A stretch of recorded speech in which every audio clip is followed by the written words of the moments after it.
Começa agora o podcast Agro e Prosa com o jornalista Divino Ronaldo. Esse podcast tem por objetivo falar do agronegócio de um jeito descontraído, fácil e descomplicado. Com vocês, Divino Ronaldo e o Agro e Prosa. O meu entrevistado de hoje aqui no Morada no Campo é Luiz Henrique Carregal, que é engenheiro agrônomo, é pesquisador, e o tema da nossa entrevista será Panorama da Safra 2020-21.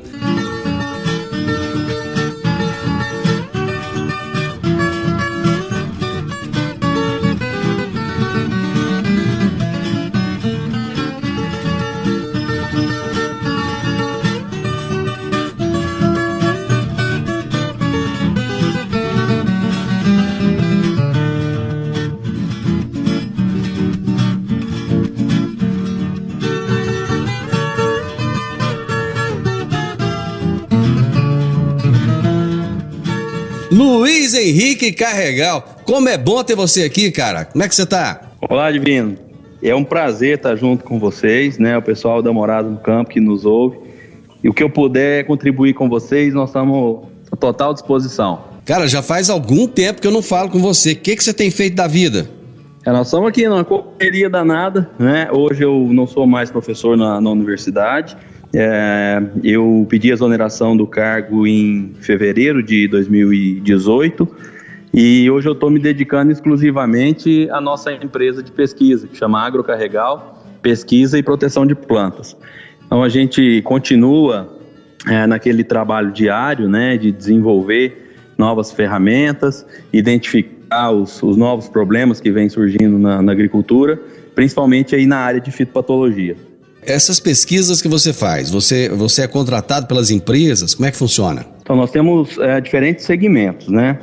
A maior parte das pesquisas que são realizadas hoje aqui, elas são realmente fomentadas por empresas, sejam empresas nacionais ou multinacionais, tanto da parte de defensivos químicos, quanto também a parte de produtos biológicos, mas 90% do nosso tempo é focado para o manejo de doença de planta.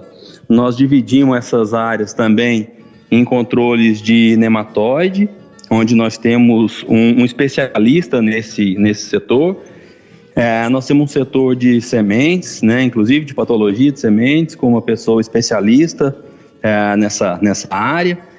E, eventualmente, nós fazemos alguns trabalhos também com a parte de nutrição, alguma coisa com entomologia, ou com a própria setor de plantas daninhas, mas numa magnitude muito menor, né? Não é a nossa especialidade, mas é quando isso tem algum tipo de relação com os trabalhos nossos de fitopatologia.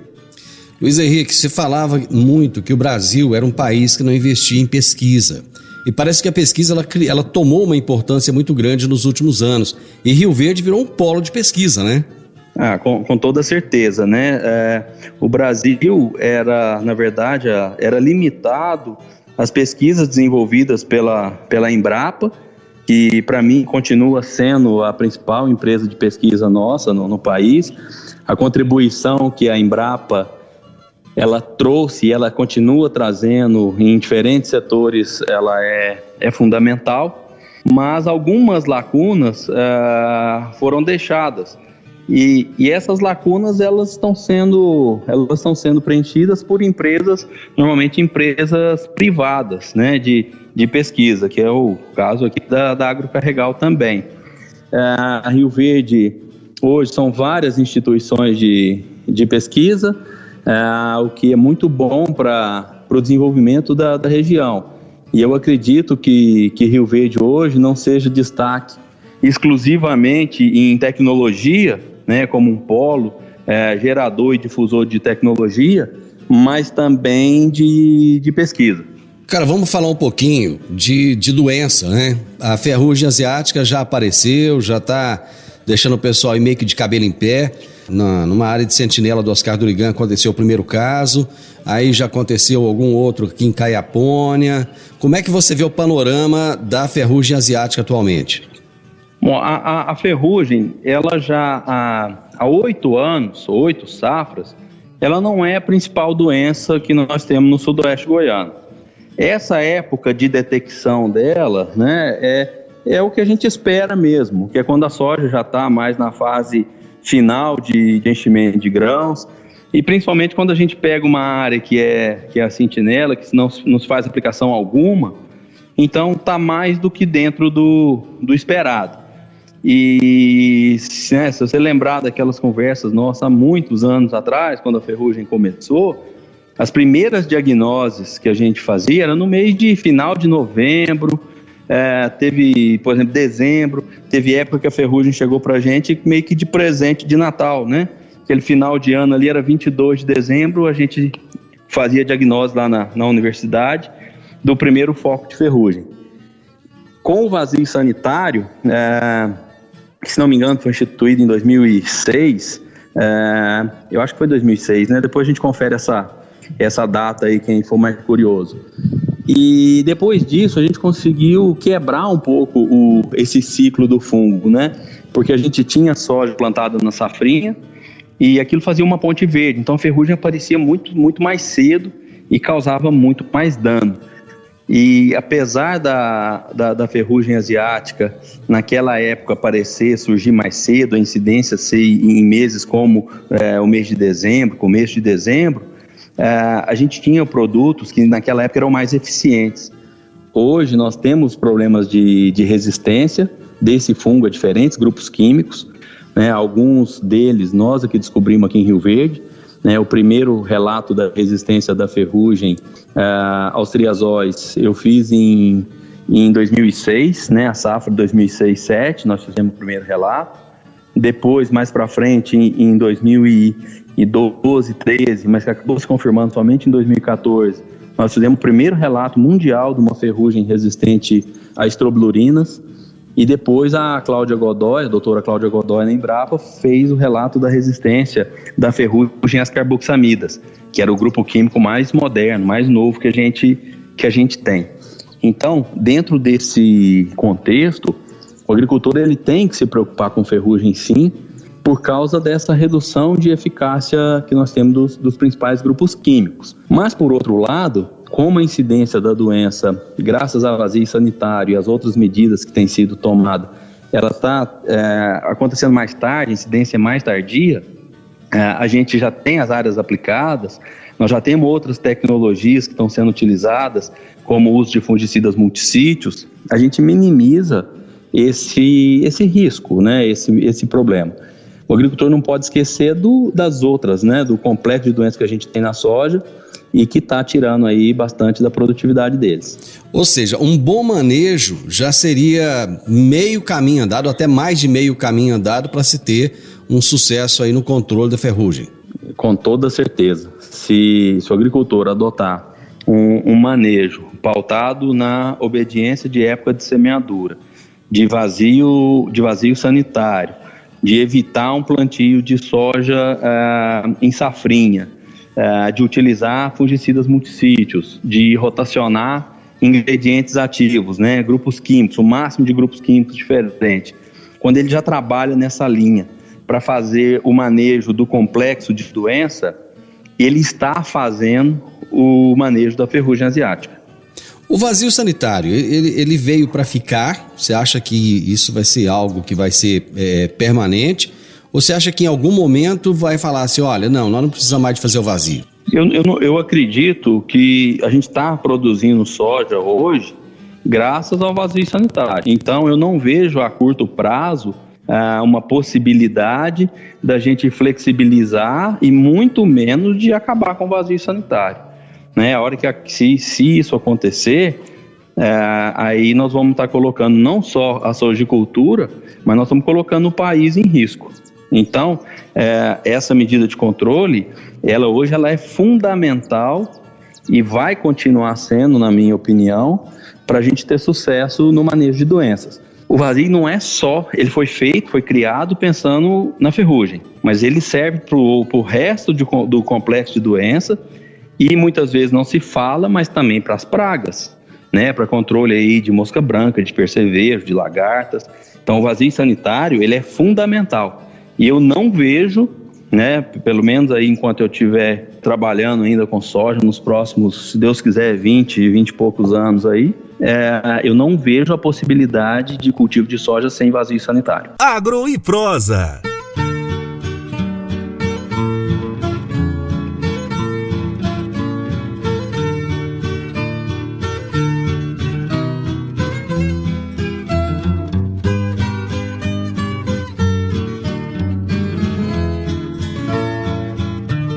Você falou no primeiro bloco, Luiz, que a ferrugem asiática não é hoje o grande vilão da cultura da soja.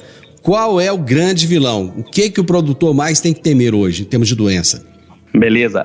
Na verdade, nós temos alguns vilões, tá? Existe um complexo que antigamente era denominado de doença de final de ciclo, que engloba dois patógenos principais.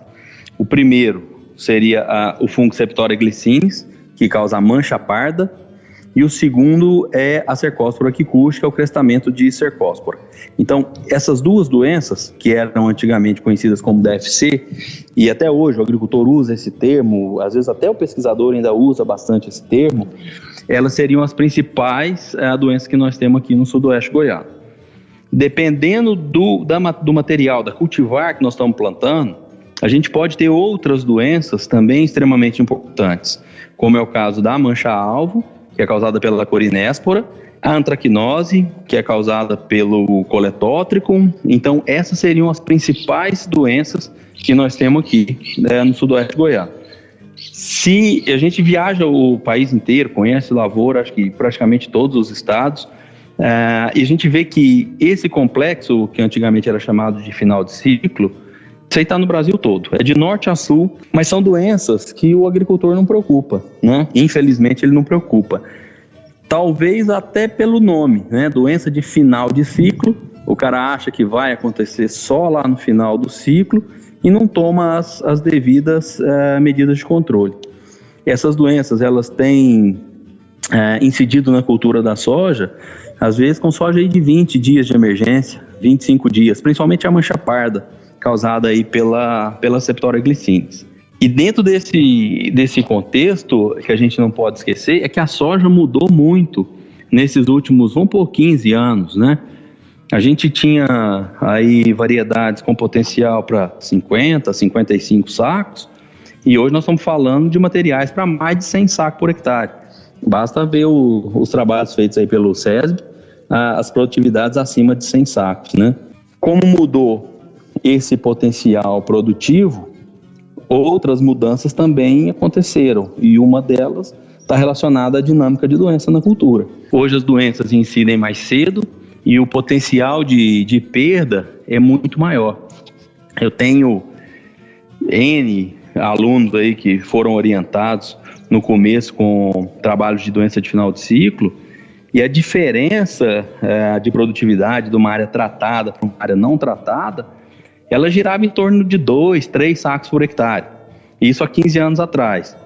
Hoje, contra essas mesmas doenças, mas em variedades diferentes e até com produtos mais modernos, produtos diferentes, nós estamos falando de 10, 12 sacos de potencial de perda.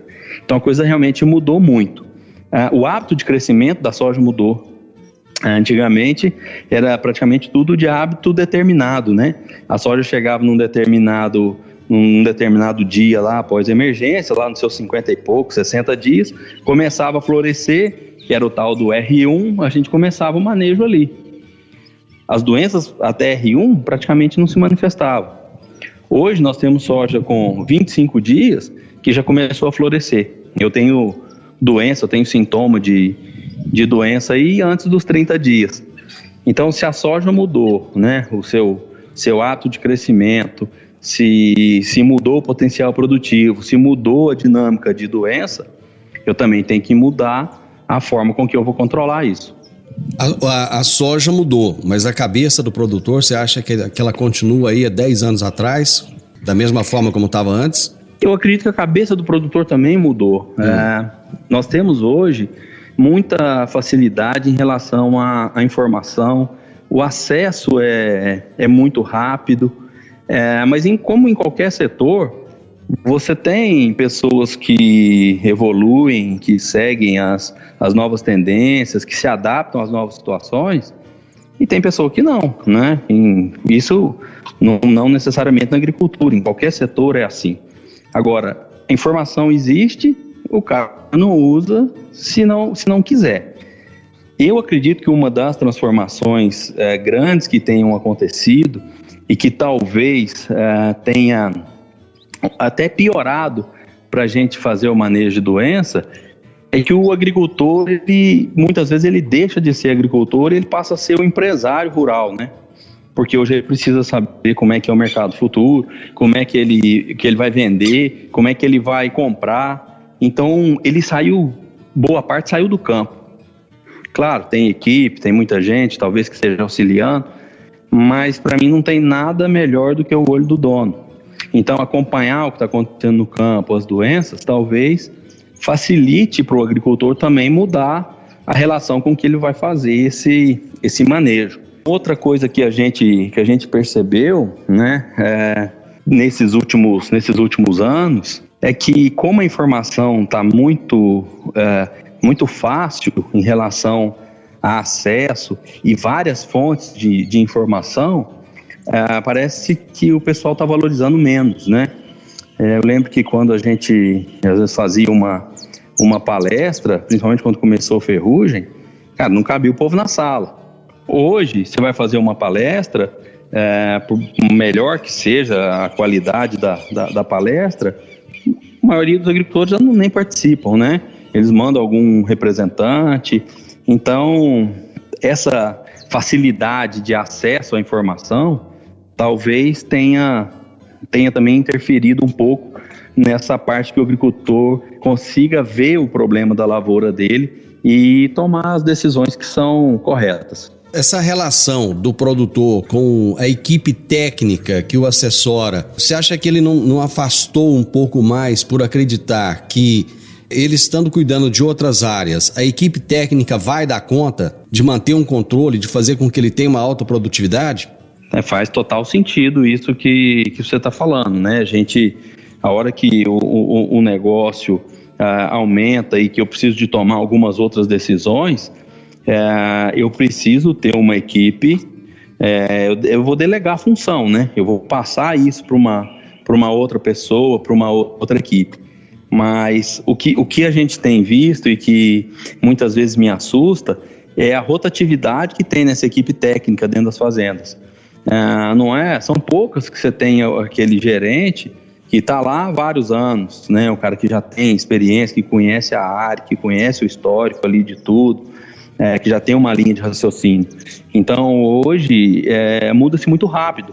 A pessoa trabalha lá, fica 1, 2, 3 anos, a hora que a pessoa está ficando boa, ela muda.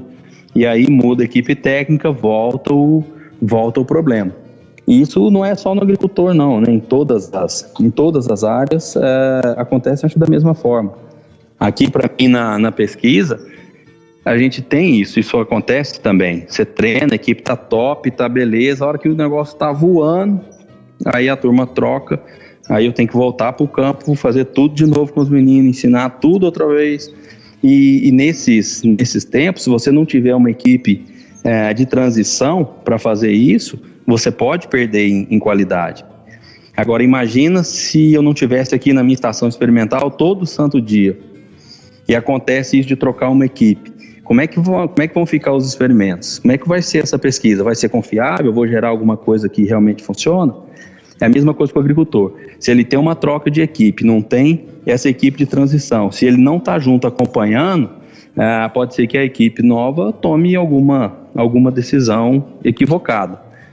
Eu acho, na minha opinião ainda, que essa parte que ele tem que fazer hoje, comprar, vender, isso é fundamental, ele tem que estar bastante antenado no mercado, mas eu acho que ainda a função do agricultor está na roça. Agro e Prosa, falando do agronegócio de um jeito descontraído, fácil e descomplicado.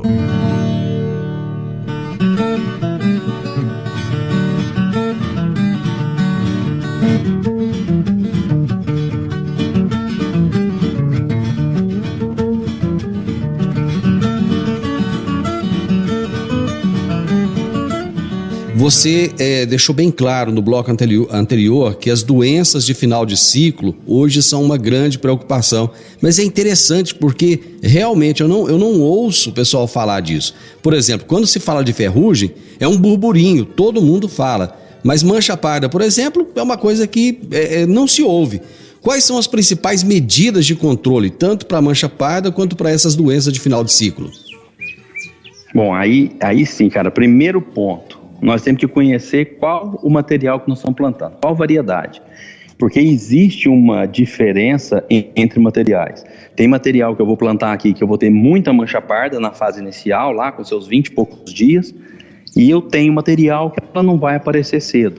Então eu vou, até a minha própria recomendação, ela vai girar em torno de qual cultivar de soja eu estou plantando. Mas o primeiro, os pontos básicos, né, que nós temos que fazer, e isso serve para o manejo do complexo de doença. Uma medida de controle que é a mais importante e que não se faz, que chama-se rotação de culturas. Aqui no sudoeste goiano a gente faz sucessão de culturas. Eu tiro a soja, planto milho safrinha. Eu tiro a soja, planto milho safrinha. Isso, há 20 anos eu estou aqui, há 20 anos eu vejo isso acontecer. Não estou falando que um ano ele tem que plantar soja, não estou falando que ele tem que plantar milho.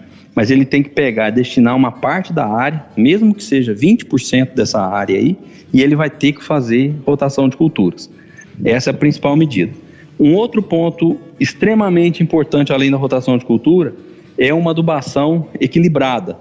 Nós temos que fornecer para a planta a quantidade de nutrientes e a diversidade de nutrientes que são suficientes para que ela consiga produzir, mas também ativar os seus mecanismos próprios de defesa. É igual a pessoa. Você pega um ser humano, que é a pessoa que está bem nutrida, que está bem alimentada, ela é naturalmente mais resistente a doenças. A planta funciona do mesmo jeito. Se ela está bem nutrida, ela é mais resistente à doença.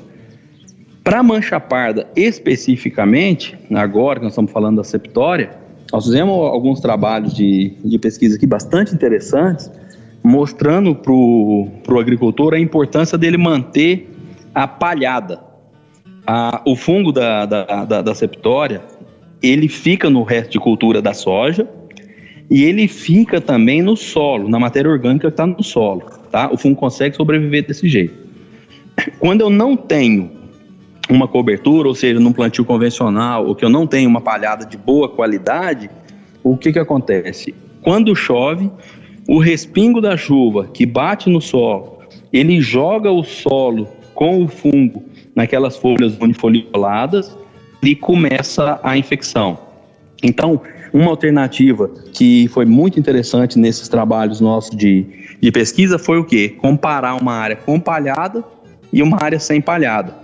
Nós temos esses dados, se alguém depois tiver interesse, a gente pode divulgar, pode mostrar isso sem maior problema. Isso é uma pesquisa interna, tá, da Agrocarregal, não é pesquisa contratada por nenhuma empresa. A gente desenvolve também esse tipo de trabalho aqui para auxiliar no desenvolvimento aí de estratégias de controle. O que nós chegamos no final e nós vimos? Aos 23 dias, a gente tirou uma foto no campo da área que tinha palhada e da área sem palha. A área sem palha, eu já tinha a mancha parda, com uma severidade até considerável, e a área com palha, eu não tinha nenhuma lesão ainda. Então a palhada serviu ali como uma barreira física, impedindo que a gota de chuva impactasse no solo e jogasse o solo com o fungo nas folhas unifolioladas, e com isso nós atrasamos não só a incidência da doença, mas também a severidade final dessas doenças. Fizemos aplicação de fungicida igualzinho nas duas áreas, tudo igual. O que foi o mais importante? É que quando eu comparei a minha produtividade da área tratada com a área com palha, com a área sem palha, aonde eu tinha palhado e eu fiz essa proteção contra a mancha parda, eu colhi 4 sacos por hectare a mais. Deu 3,80 alguma coisa. Eu estou arredondando aqui para 4 sacos por hectare, somente de manter uma palhada. E essa palhada só não pode ser de soja, né? Eu tenho que manter uma palhada lá, seja de braquiária, seja de milho, de alguma gramínea, e que me dê a máxima cobertura. O que mais eu posso fazer? Eu posso trabalhar com as aplicações de fungicida na fase vegetativa. E para essa doença, que eu ainda não tenho problemas de resistência confirmado, a maioria dos grupos químicos que estão no mercado, inclusive produtos mais baratos, eles funcionam muito bem. Então o agricultor, conhecendo a variedade, e principalmente numa área onde ele não tem palha, ele deve fazer a sua aplicação de fungicida em torno dos 25 a 30 dias após a emergência da cultura. Luiz, tudo que você disse aí, para mim, que não sou produtor, que estou do lado de fora, a impressão que eu tenho é que é o básico que ele deveria fazer. Ele não faz? Então, ainda não. Tem muita gente que não faz, até mesmo porque existem pesquisas, e eu acho que muito mais não por resultado de pesquisa, mas por ideologia de alguns pesquisadores, que essa aplicação de vegetativo ela não traz retorno econômico para o produtor, que é aplicar produto à toa, porque é forçar para usar mais fungicida, e então eles defendem essa ideia. Cara, com os principais pesquisadores que eu conheço, que eu confio, que eu respeito, todos eles são favoráveis às aplicações na fase vegetativa, tá? Aí eu entendo do lado do produtor agora. Por quê? Vai um cara e fala para você fazer a aplicação no vegetativo. Vai outro pesquisador e fala para você não fazer. Aí você já fala, faço ou não faço? Aí ele pensa no bolso. Se eu não fizer igual o cara ali está falando, eu economizo meio saco de soja, 0,7 saco de soja aí, por hectare em cada aplicação dessa. Então ele vai pelo bolso. E infelizmente o ser humano é assim, nosso ouvido é seletivo, né? A gente escuta o que a gente quer.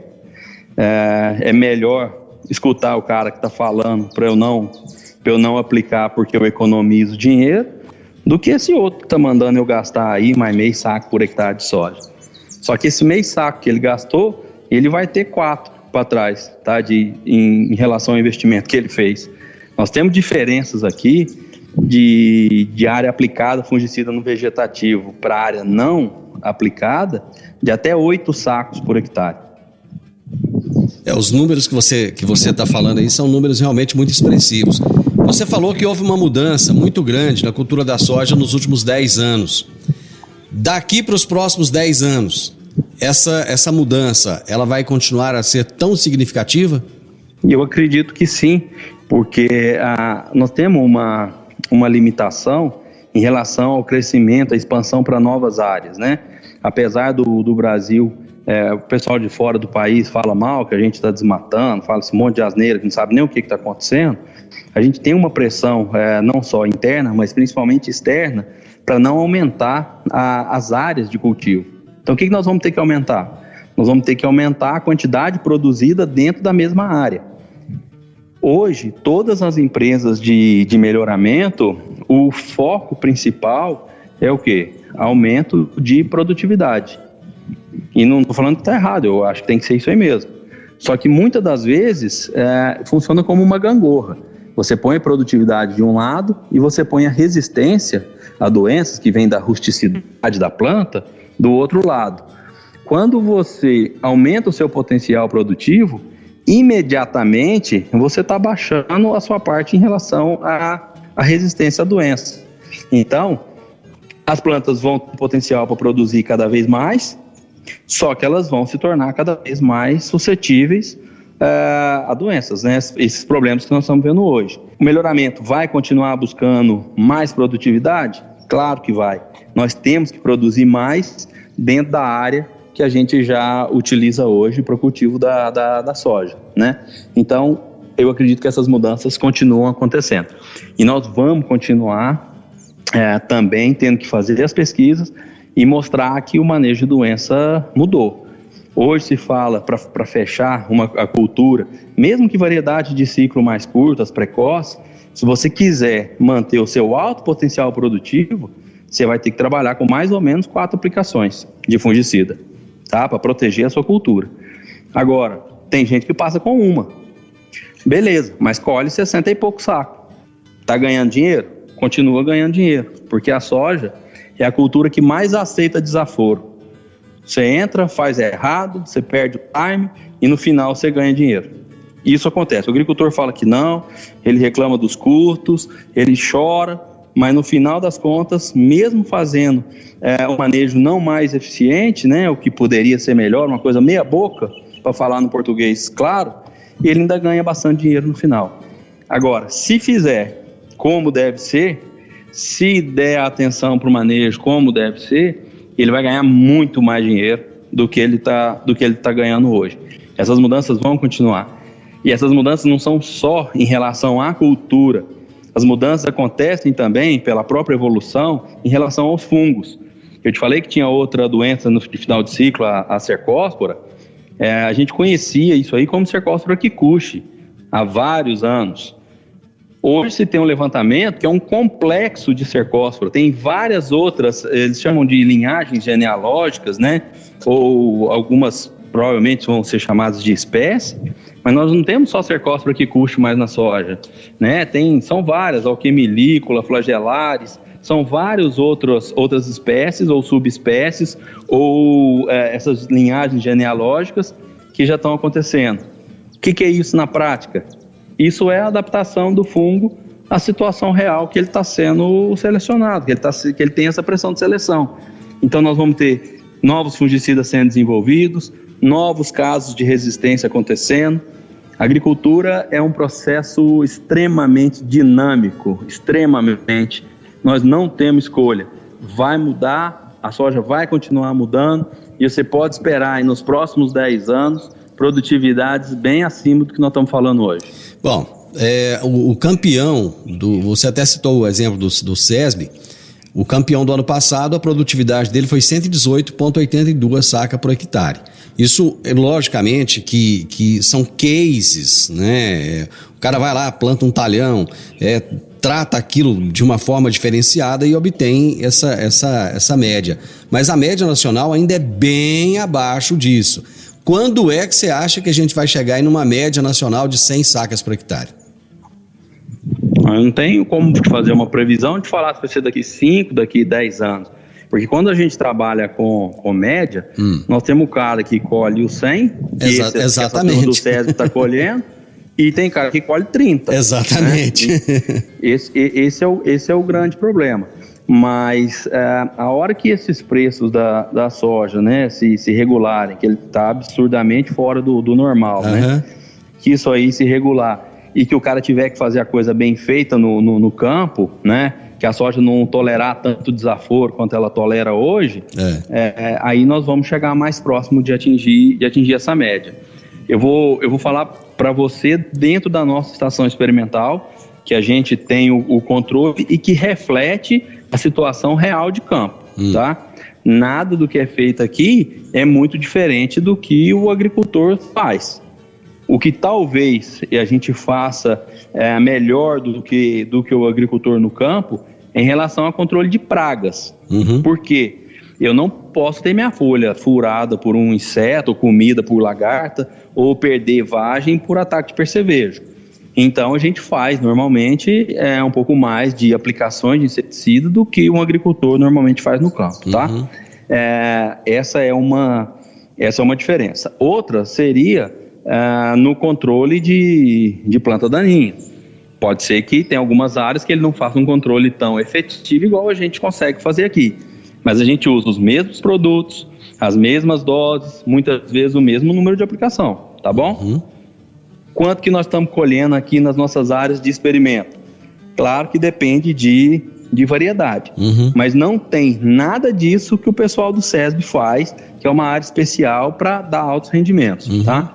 É bem próximo da realidade do produtor. Nós temos áreas aqui, a safra passada, nossa, que não foi tão boa a colheita quanto na safra anterior, nós tivemos, na média das variedades, aí, mais de 80 sacos por hectare. Eu tenho variedade que deu 90, eu tenho variedade com 92, e tenho variedade, por exemplo, que me deu 75 sacos. Mas é a variedade e o potencial dela. Mas eu já tive aqui, a área, por exemplo, em 7739, que é uma variedade que muita gente já plantou, hoje talvez nem tanto, mas eu já tive mais de 100 sacos, 101 sacos por hectare. Então, assim, tem como atingir. Eu não vou falar 100, porque eu acho que são casos raros, igual foi para mim aqui. Mas os 90 sacos por hectare Dá para colher em muitas variedades. Tá bem próximo da realidade, então. Tá, completamente. Você pega uma variedade igual a Foco. A Foco é uma variedade que é a mais plantada no sudoeste goiano. Se não me engano, é em torno aí de 35%, 36% da nossa área. Essa é uma variedade que a gente colhe 90 sacos. Muito bom. Luiz, foi um prazer enorme falar com você. Puxa vida, não posso ficar longe de você não, cara. Você não tá dando aula, não tá em sala de aula, mas continua sendo professor, continua dando aula. Deu uma aula aqui pra gente hoje. Muito obrigado pela sua disponibilidade, pela sua participação conosco, viu? Divino, o prazer foi todo meu.